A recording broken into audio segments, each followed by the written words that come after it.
Now this video really is me putting a link up to another YouTube video from We Are Change, Luke Radowski.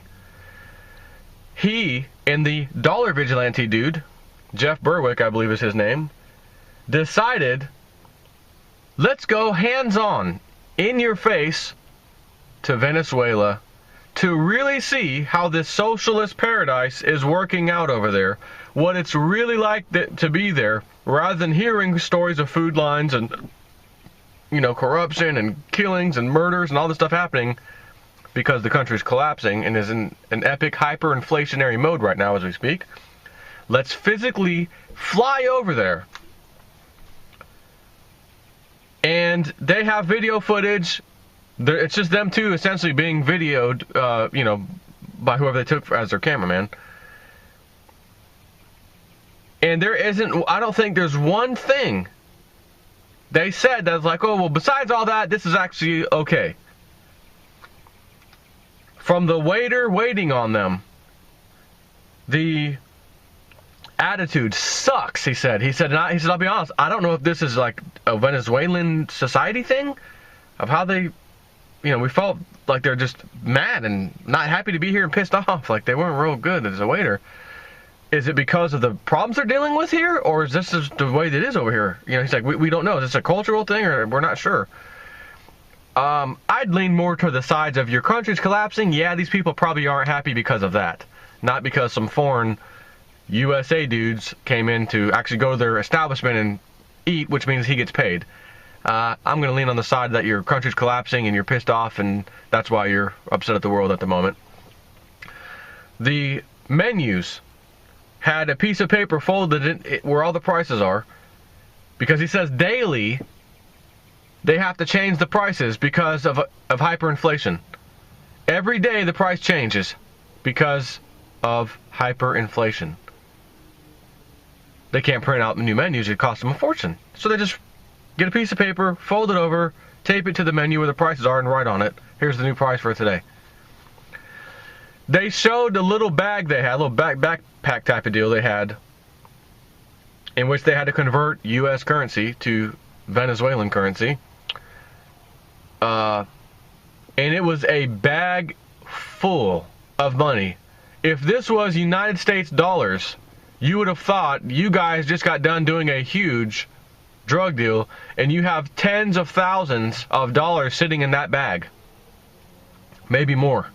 That's how much money was in the bag if it were U.S. currency. But it wasn't. It was Venezuelan currency, and it was just enough for them to experience Venezuela for a week or so. So, everywhere you go, he says, no guns allowed, no smoking allowed, oh, and no racism. Illegal. Racism illegal, no smoking illegal, and absolutely no gun. This is a gun-free zone. Everywhere is a gun-free zone. So he says there's some of these high-rise buildings, used to be people working in them and everything, now they're completely abandoned, and the criminal class has taken over them, gangs have formed, and etc. Criminal syndicates, if you will, and they run their operations out of there. All of them are armed with guns, and they go exactly where they know people can't fight back, which is anywhere they want to go in the city, because everywhere is a gun-free zone. And there's signs posted everywhere. It's illegal. So he said, we were actually walking, and there was a lady with us we were interviewing, and she goes, ah, and it starts to run off. So they're like, oh crap, what's about to go down? And he says, there's just a guy was walking by. She thought, oh my God, we're about to get mugged.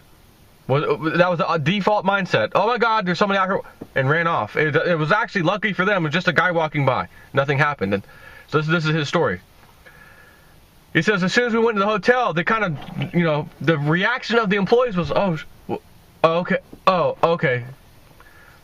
Some customers, oh, okay. And there's like 3 layers of doors or glass doors or something before you can get in there. And even with that, these people were still scared because, again, no guns allowed. The security officers who are at the front of these buildings are not allowed to be armed. So who in the hell would even want to do that? because anyone that comes in is going to be armed if they're going to rob you, and you're not allowed to be.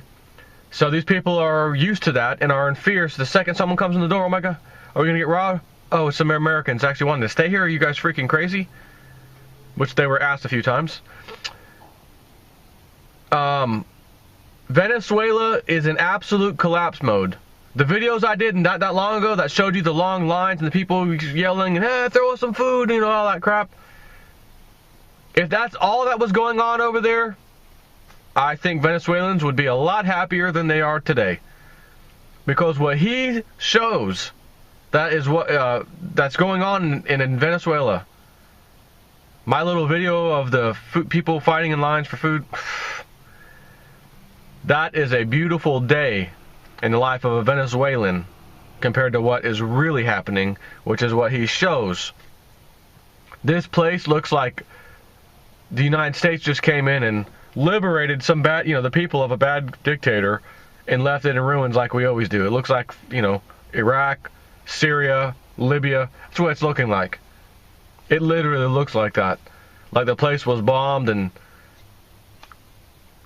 some oligarchs took over and war criminals took over and, warlords. So this is what happens in a socialist paradise. And as he mentions, for all you Bernie Sanders fans, this is socialism here in your face. So take a good look at what happens in a socialist country. For those of you thinking, oh, Bernie, Uncle Bernie's that's gonna come in and fix things. This is one of the most shocking videos I've ever seen.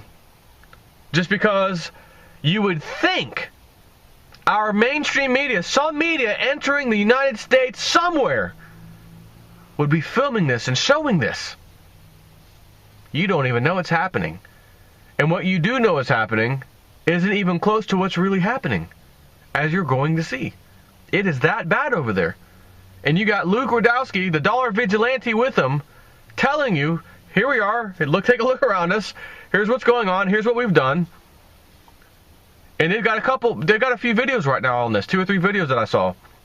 And I've only seen this one in particular. So you have to see this. And just know while you're watching this, could you imagine if before all this crap happened in Venezuela, maybe you were a Venezuelan, you were living over there, whatever the case, and you had a cool 500 ounces of silver. And today, you still have that 500 ounces of silver. You would be able to buy real estate, assets, things that hold their value, even in a crashing system. A house that you own in which you can get some kind of rent out of is better than not having a house in which you get nothing out of.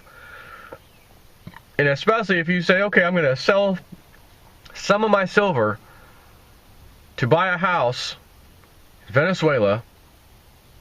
Here's how much it would cost me. And what I'm going to do right now, which you will see in this video, I'm going to stop the video, and I'm going to go to upload this, and I'm going to research really quick, what are houses going for in Venezuela, do the currency conversion, what is that, and then also take a look at how much is silver worth in Venezuelan dollars today, and how much could you get a house for. And I'm just going to post a little chart or something that shows this. Take care.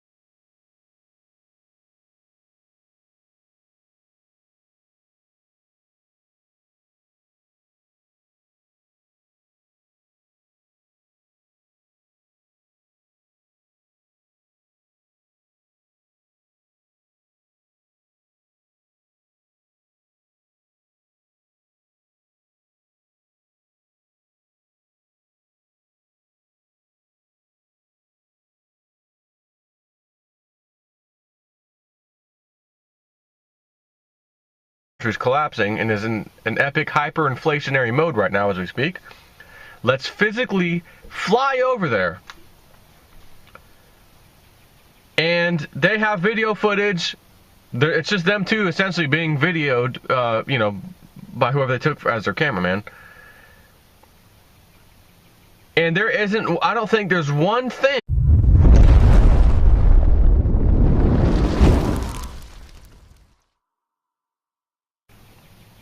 Now this video really is me putting a link up to another YouTube video from We Are Change, Luke Radowski. He and the dollar vigilante dude, Jeff Berwick, I believe is his name, here and pissed off like they weren't real good as a waiter. Is it because of the problems they're dealing with here, or is this just the way that it is over here? He's like, we don't know. Is this a cultural thing, or we're not sure?